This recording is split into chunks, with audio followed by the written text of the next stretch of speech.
Hello everyone, welcome back to the channel. In this video, I'm going to walk you through an easy step-by-step guide on how to unlink PayPal from Payhip.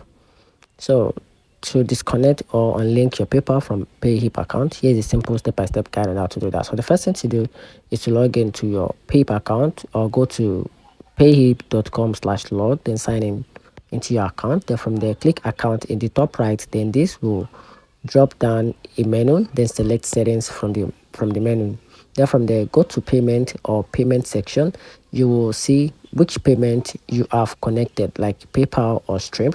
Then from there, you have to remove or disconnect PayPal. So look for a disconnect PayPal or remove PayPal button next to your PayPal account. Then once that is done, confirm you want to disconnect.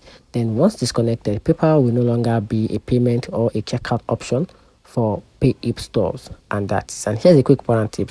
So if you want to switch to another payout like Stripe, you can connect it immediately afterward in the settings, in the same setting page. And that's it. Find the video helpful. If you did, turn on the notification button and subscribe for more. Thanks.